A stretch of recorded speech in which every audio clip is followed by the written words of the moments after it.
Kula malah wedi brengose sak tenan.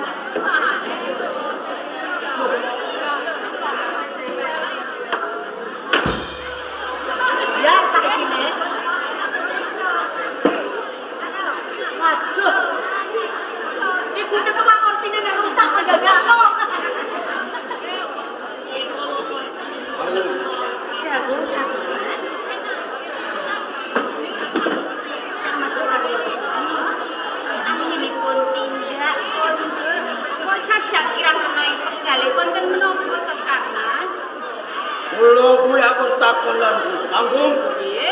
Nalika aku sowan ana ing Kasultanan Bintoro Demak, kowe iki ndonga apa ora?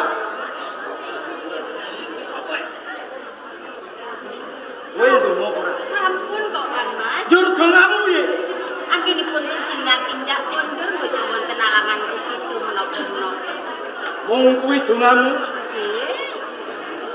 tindakku ora mualangan sawijapa. Apa ora ana donga liyane? Mboten, Kang Mas. Panggung. Layak mergo kowe ora ndongake lan pun Kakang. Nalika jumenengan Sultan ing Kasultanan Bintoro Demak. Ora aku sing dadi sultan, nanging Trenggono kadangmu.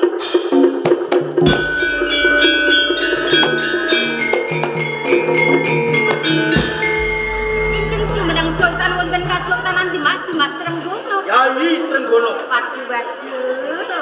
Syukur alhamdulillah yo.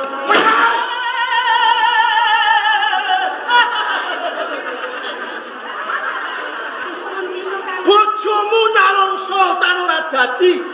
Lho bareng kowe krungu nek sing dadi ki adimu Trenggono. Lho kok dongamu syukur alhamdulillah.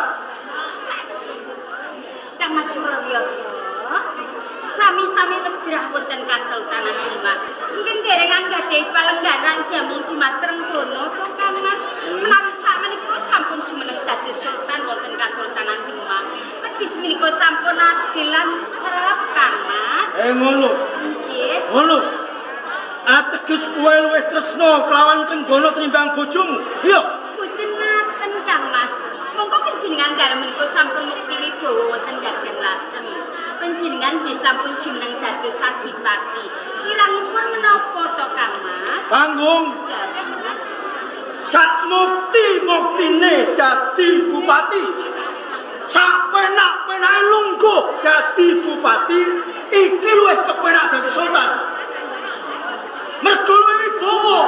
Sultan kuwi sing nguasani ana ing Kasultanan Bintoro Demak. Kalaupun Gagan Lasem iki panguasane ning Demak. Mula kang sawku. Lamun to pun Kakang kelakon dadi sultan, pun Kakang urip mukti, pun Kakang urip mulya, iki cukup kanggo pun Kakang dhewe. Nanging uga kanggo muktine mulyane Panggung lan punang jabang sing kandhut kuwi Panggung. Nggih saged Kang Mas. Nanging sami-sami wedrah menawi sedaya menika sampun kelampahan Dimas Trenggono ing jumeneng sultan. Hambur sampun panjenengan nglenggana ing batos kemawon Kang Mas. Aku jejering wong tuwa. Yen aku kon nyembah lamakane Trenggono, aku ora sudi. Mergo kang kuwi. Nanti kejadian aku ora jeneng sultan. Aku balelo oleh Kasultanan Bintoro Demak. Nanging nalikane dumadine perang, sing madeg Senopati ora liya Kang Mas Dirganegara. Saiki penantu kelawanku.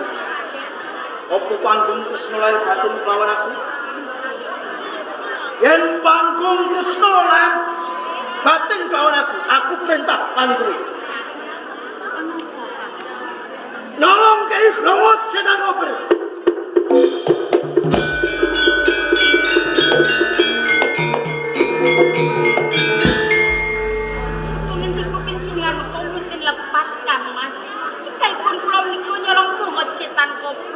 Mongko prongot setan kober menika kagunganipun Kang Mas Dirganegara.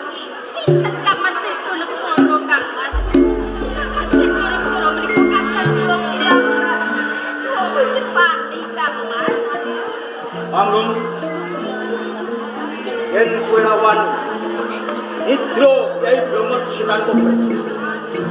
Ateges ucapmu ing ngarep ora cukup lawan isin-isin batin. Tresnamu kawan aku ora tulus. Mergo Kyai Blongot Sinan Kober kae salono apa kang dadi panjanganing pun kakang jumeneng Sultan ora Kasultanan Bintoro Demak iki bakal iso kasenengan. Lu sepisan maneh aku perintah lawan colongan Kyai Blongot Sinan Kober. Piye? Kowe ora wani. Yen kowe ora wani, kowe ra tresno lawan bojomu. Ora apa-apa. Ora apa-apa. Yen menawa Panggung saiki wis gagal perintahku. Tak anggap Panggung kuwi wis tubekti lawan wong lanang. Apa gunane aku duwe bojo lawan kowe? Mula jerengen gobokmu. Wiwit dina iki kowe tak talak, kowe tak pegat Panggung.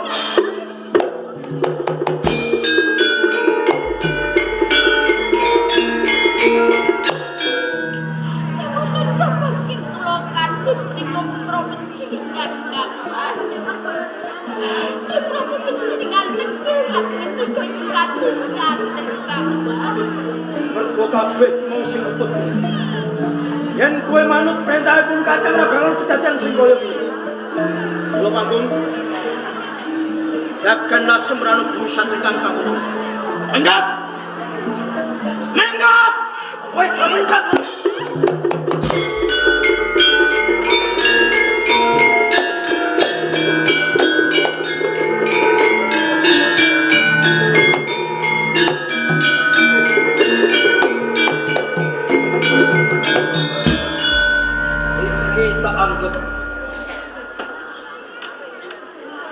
Singen wong duweni panjangka mawa dalan.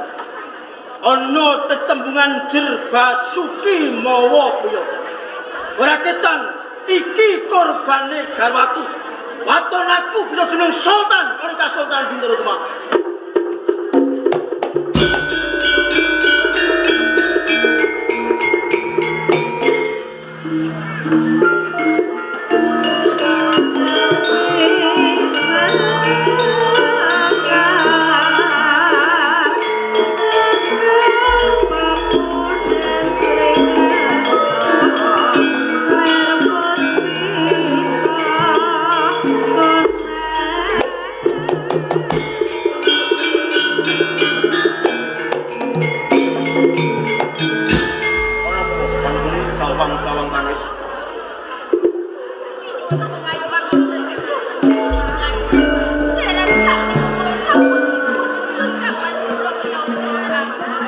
Jaluk pengayoman jalaran Panggung katundung kelawan Suryaya.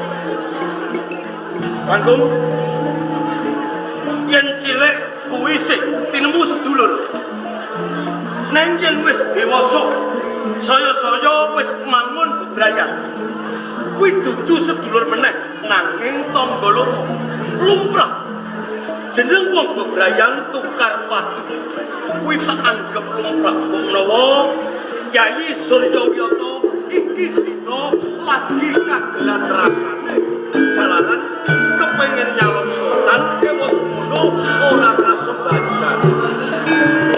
Kang Mas Dirgonegoro, cobi menapa panjenengan menika mboten saking kaliyan Dajeng Ratu Panggung mongko nembe kemawon bobot sepuh dipun tundhung kaliyan garwanipun Kyai Suryawiyata. Menapa panjenengan badhe tegelan mitala mangke Dajeng Ratu Panggung kedarang-darang wong kening tengahing margi apa panjenengan nika gantos tiyang sepuhipun Dajeng Ratu Panggung lho Kang Mas Dirgonegoro mbok injiya dipun ayomi kersanipun nderek nunut repot ing Cirebon mriki Kang Mas. Tenane adikku gemelas. Nggih. Nah yen aku ngayomi kelawan Panggung teges aku melu nyampuri perkara anggone bebrayan. Mula ya. Senajan to panggung kahanane kaya ngene, aku ora bakal ngayomi panggung dene kowe gelem nampa panggung ana Cirebon. Monggo nanging yen ana apa-apane, tunggak waru aku ora bakal melu-melu.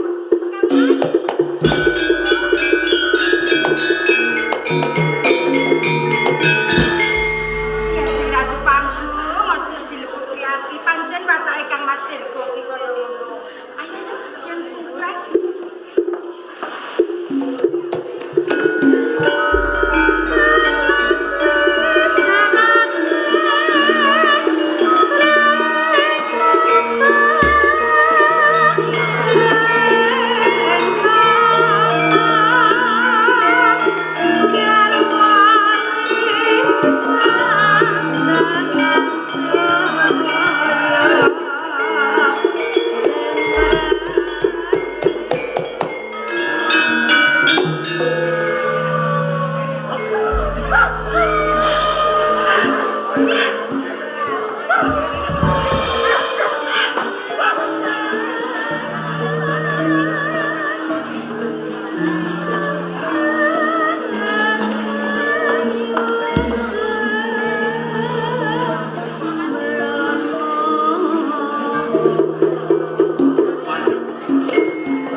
Ojeng manuk bilce tangso nambah tindrimin swasana. Aneh. Belum.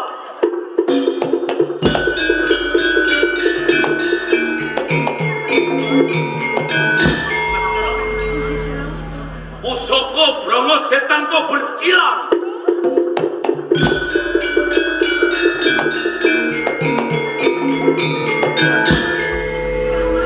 Opo panggung isih mapan ana iki. Mboten wonten Kang Mas. Ora. Mboten. Yen ngono ilange Brahma setan kober mesti ana sambungane kelawan panggung. Tak golek ana Pak.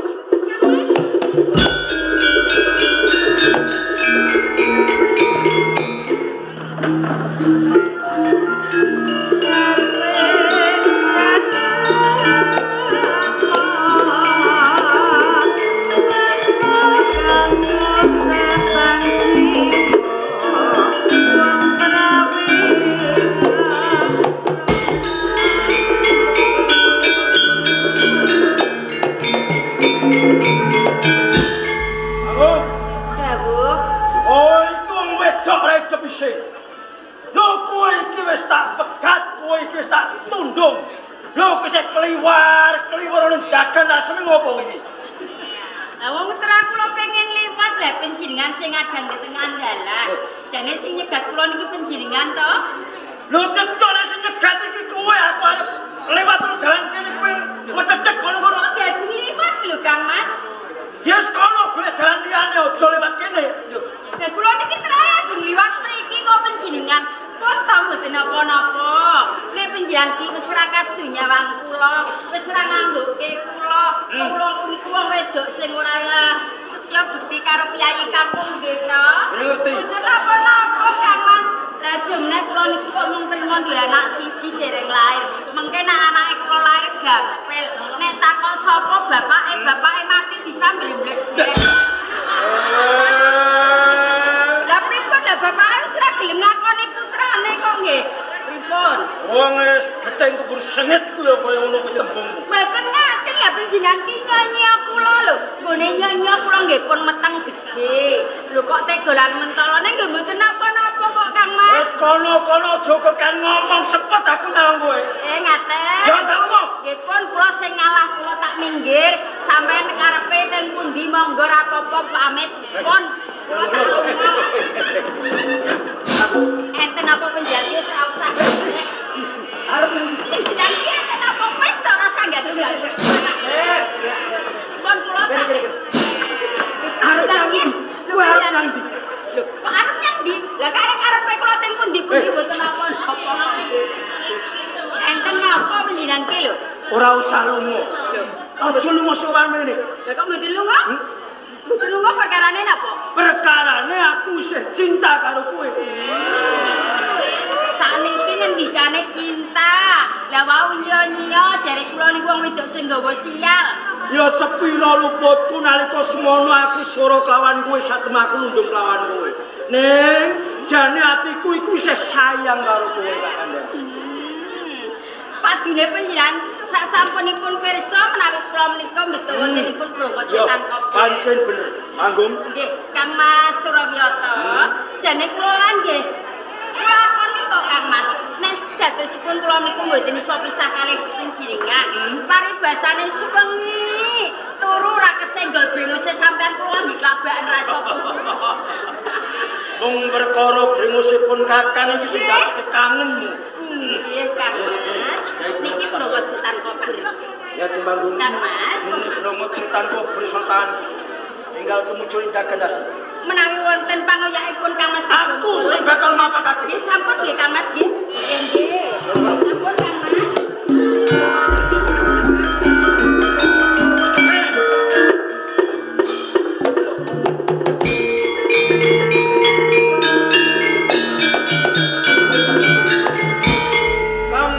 Adipati Tirgonegara Yayi Suryawiyata ketinggalipun anggenipun tindakan kok kesesuk. yo aku golek malih Madosi maling yo jur ingkang dipun colong maling kala wau sinten?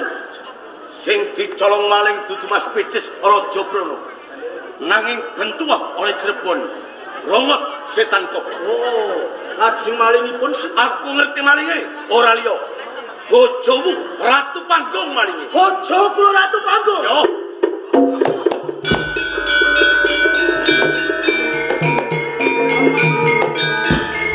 Pancen boten kula selami. Panggung kula perintah ingkang supados Panggung nidra Kyai Brongot Setan Kober. Cetha Suryawiyata kowe menungso kang licik sewu dalan kok gunake ing pamrih kepengin dadi sultan. Nanging angen-angen pengen dadi sultan ora bakal bisa kelakon. Waton isih ana Dirgonegara. Dirgonegara. Kowe sesongaran merga kowe condokan Kyai Brongot Setan Kober. Nanging Kyai Brongot Setan Kober wis ora tanggap kowe macan sing wis sompong. Tanpa Brongot Setan Kober Dirgonegara berbalik ke tantang. Ayo maju. Maju.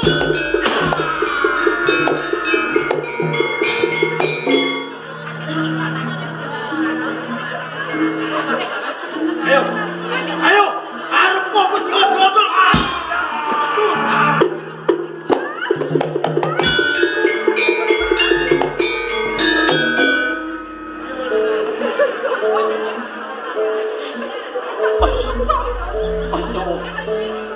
Oh yang ini tau duduhan nek menompo lawan Panggung. Aku sing dadi korban. Aku kelangan Brongot. Ya ora apa. Wong menawa iki pangorbananku kanggo ati Kyai Sultan Trenggono. Mong bae. Sakpatiku waleske sosro wirangku kelawan Suryawiya.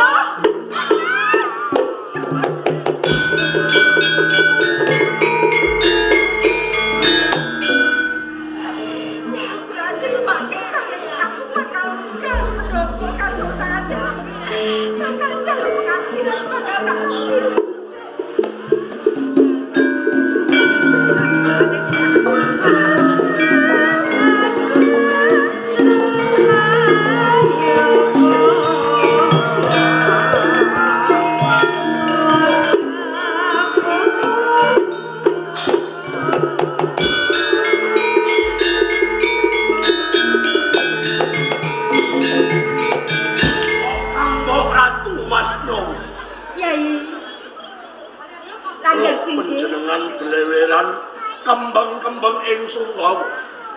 Wonten menapa kanggo? Ngaturi katiwasan Yai Langgar Singgi. Yen garwaku Kang Mas Dirgonegara wektu dina iki seda ya. Kang Mas Dirgonegara seda.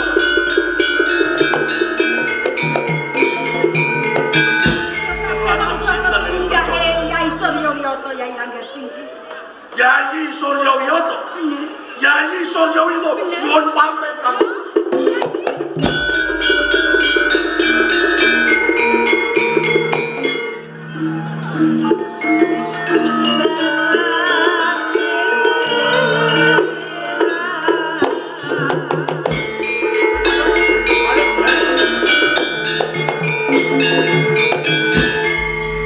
kaya ngono deh. Panjenengan iki dipati deh. Perkara palungguhan sultan diagem karo kadangmu. Kok malah tumindak munggasruh. Kadangmu kok percaya. Apa kaya ngono kuwi? Pikolae deh. Kang Mas Langgar Singgi. Dek, dipati Surya Widodo. Sinten Bedrah ingkang badhe mepalangi anggen kula kepengin jeneng sultan wonten ing Kasultanan Bintoro Demak menika badhe dados mangsaipun Surya Widodo. Dek, aku wis sumpah dek. Kalamun to ana peranganing kulawarga ana ing Demak Bintoro. Sing tumindak nalise aku wajib dimutake kalebu panjenenganmu dek. Kula saiki bali yo dek. Aku gelem bali lamun to tenggara mudhun saka dampar Paluano. Piye? Bacot mungsuhmu ora sapa-sapa, ning mungsuh Rang kepose mulih sing. Coba salam. Wow. Ya. Ketang to kuwi piandel. Ana ing Cirebon, Dek. Ning aku ora dikrik wulu pusak lombo ngadepi piandel. Ayo tamakke kang jajan. Waduh, matian.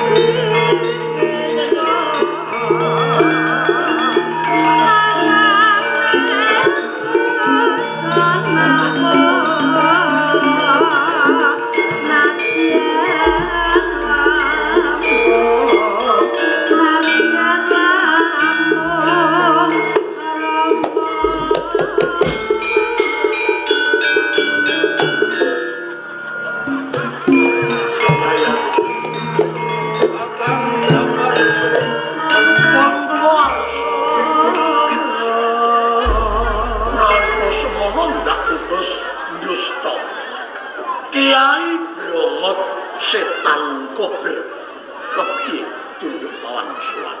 Pangestunipun Kakang Jabar Siddiq.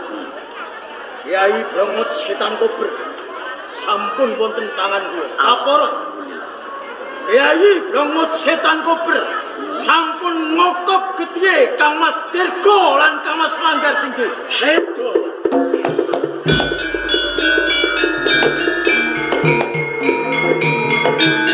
Innalillahi wa inna ilaihi rajiun. Panjenengan ora ngutus mateni Dirgonegoro dalah Langgar Singgi. Mirsani Kiai Bro Setan Kober. Yo.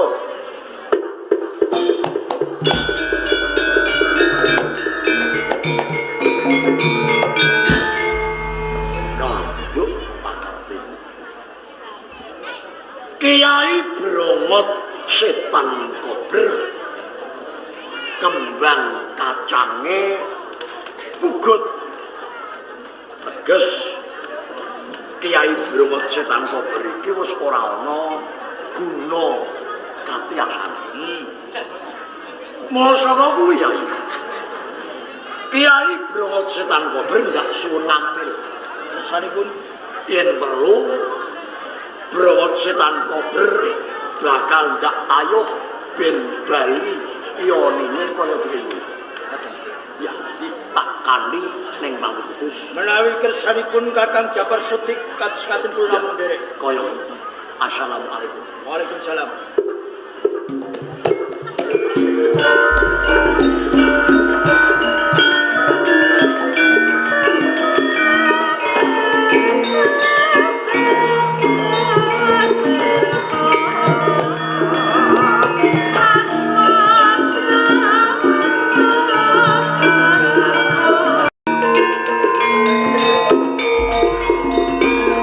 Assalamualaikum.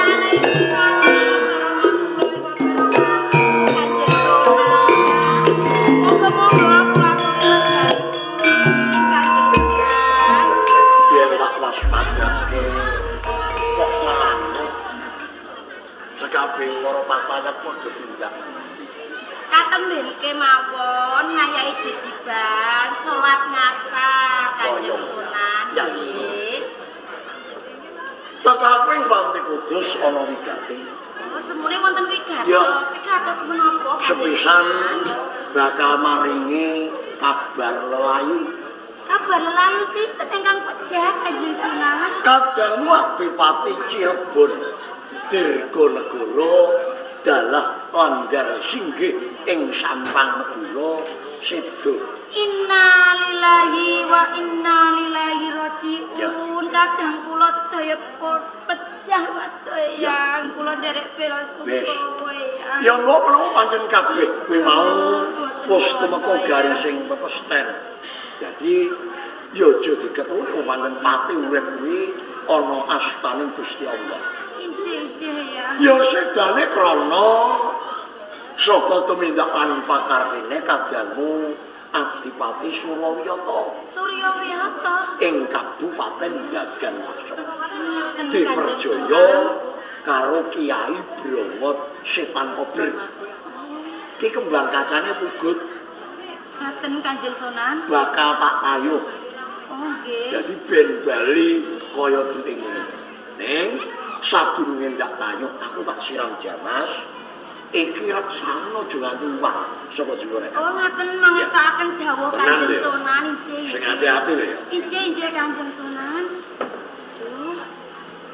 Pusaka banget setan kober. Yen kaya ngono bakal tak singitke luwih dhisik.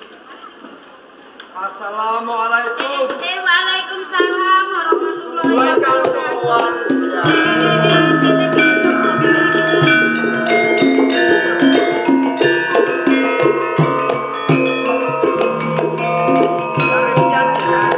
Elang kok pancen.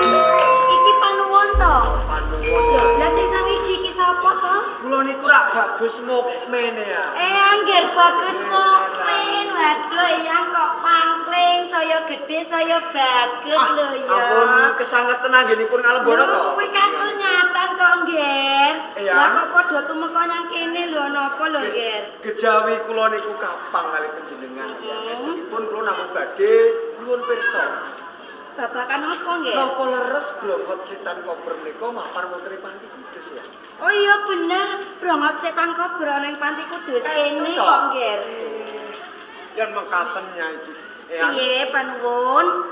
Monggo dipun sekecakaken sepejagung kalian Kang Mas Bagus Mukmin. Njur sliramu. Arep Badhe. nyang ndi? Nalit. Kula badhe naliki wonten ing sakjawinipun Panti Kudus. Oh, kuwi ngono kok kesusu lho, Ngger. Kok ora Mboten mengko napa-napa, mungkin kalih kula kemawon. seliramu. Terusan jawinipun Panti Ya wis Kudus hati-hati ya, Ngger, panuwun. Kene Bagus Mukmin lungguh kene. dangu mboten nate kepanggil. Jenengan niku kula gumun lho nyawang kali panjenengan. Lah kok gumun perkarane apa yang iki wis tuwa, saya tuwa lho, Ngger. Nggih saya tambah umur, sang saya mencorong pasuryan Iya. niku. Nggih. Lah kok ngalunggono kaya ngono malah saya seneng atiku kok ngalunggono kaya Napa ngono. mesake pejagung wonten ing wingking? Kaya ngono. Ya wis ayo kene Ngger yen kepengin mangerteni suasana wae. Penak Iya, dipun Ngger, jejak. kene lho ya. Aslanipun panjenengan kok alus sanget lho ya.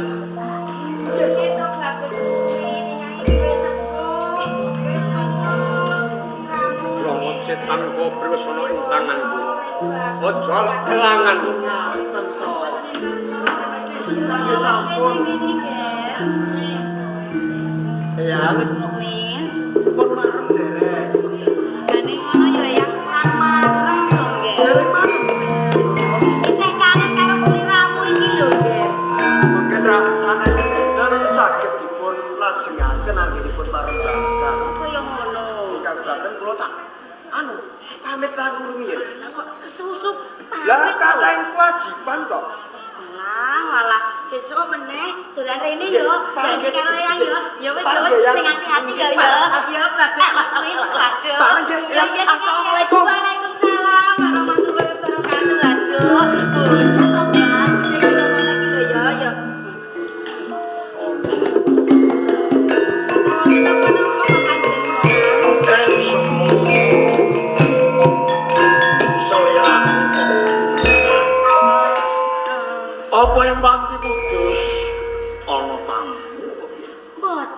Kanjeng Sunan. Nek mosok iki. Mboten wonten tamu. Saestu kula mboten goroh kali panjenengan. Nggih. Wong panjenengan aku iki ora nate udut. Yo ngarep lawang kaya ana tegesan. Sopo? Oh niku wau prajurit ya. Prajurit nggih. Nyai. Udut teng mriku Kanjeng Sunan. Iki panjenenganku ngersakake Kiai Bromot Setan Kober bakal ndak wiwiti tak tayub. Oh ngaten. Pundhut. Oh nggih Kanjeng Sunan. Ya.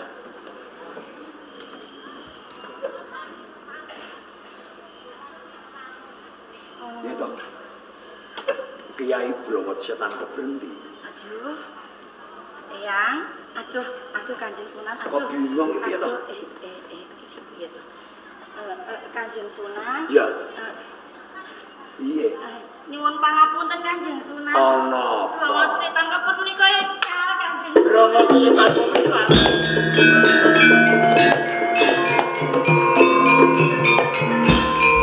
Aku ki ora bocah cilik. Aku ki wong tuwa. Aja diapusi. Pantiku des mau mesti ana tamu. Boten kok Kanjeng Sunan. Kowe ora usah endo sapa tamune mau. Boten wonten sinten-sinten Kanjeng Sunan. Lho yen ora ana tamu, tilam padulin aku kok murat-marit. Ora karu-karuan. Sapa sing ucar-ucar? Nggih. Sapa? Bagus Mukmin lan Panuwun Kanjeng Sunan. Rak tenan to. Aduh. Lho ngono wae kok arepe goroh. Lah kowe karo Bagus Mukmin tumindak apa? Boten tumindak lan apa kok Kanjeng Sunan. Saestu. Goroh Widosa. Duh. Kowe tumindak apa? Boten. Kowe jina karo kowe.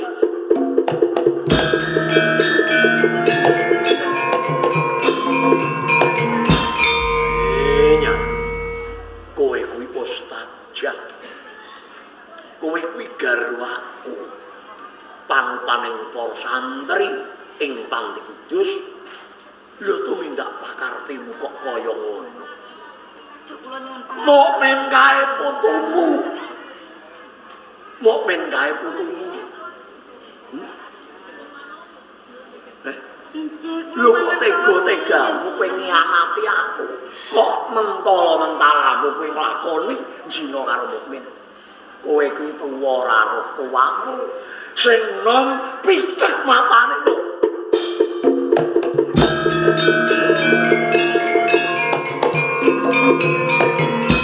Masyaallah. Gini ya aku mau kok mecake tembung sing kaya ngono. Wis, kowe nang dalem tak tunggale bocah. Cuk Kanjeng Sunan.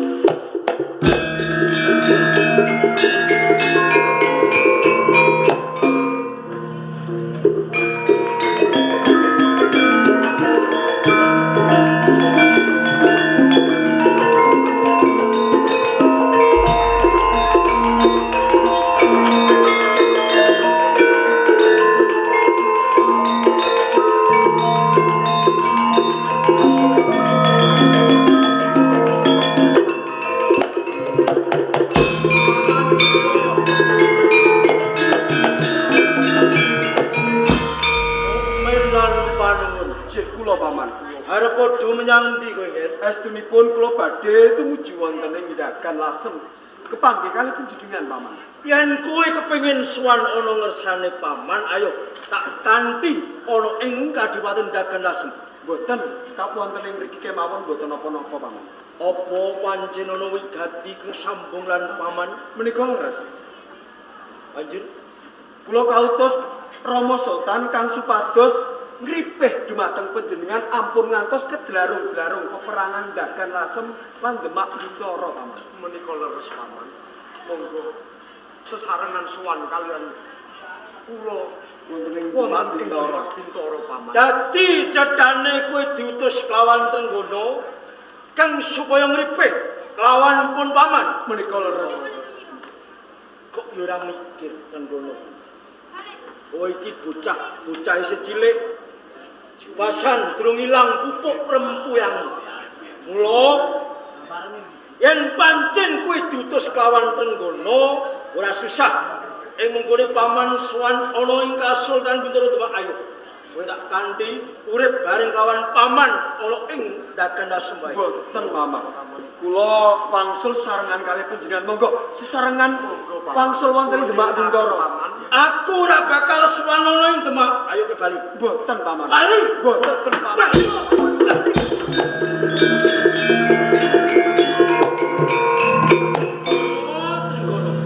Lho bocah isih cilik kok kon maju perang.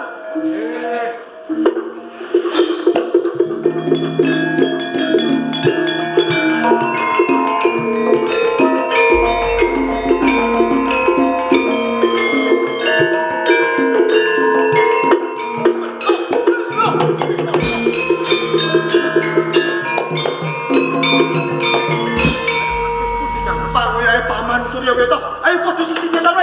Padha sisine.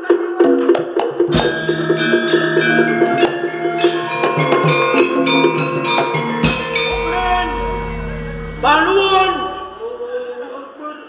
Kene ora usah padha wedi kelawan pun paman. Lho. Wah. Titi wancine manembah lawan Gusti Tenggelar Jagat. Yo, rakit tangi iki mapane ora satengah ngalas aku bakal tepi wajib.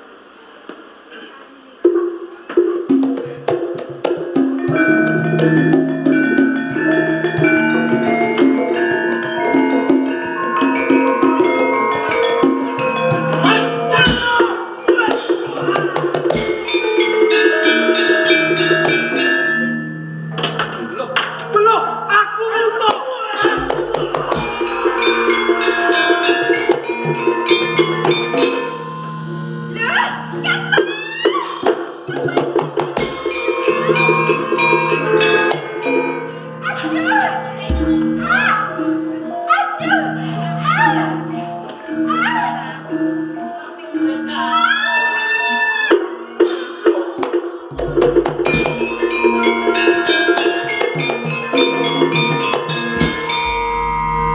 Yai Pangeran Sekar Surawiyata Sedo.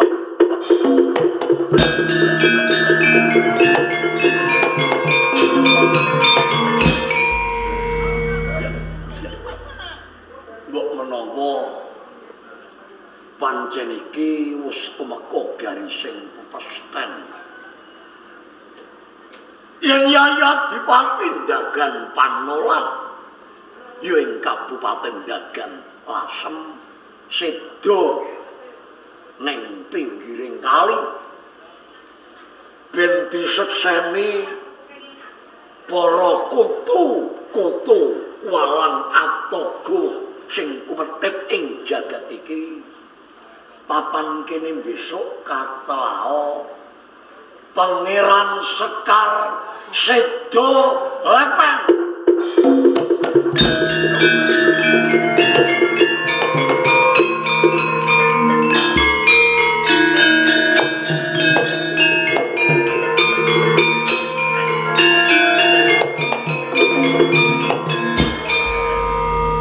Ono bayi muan-muan. Lho, malah cantol ya.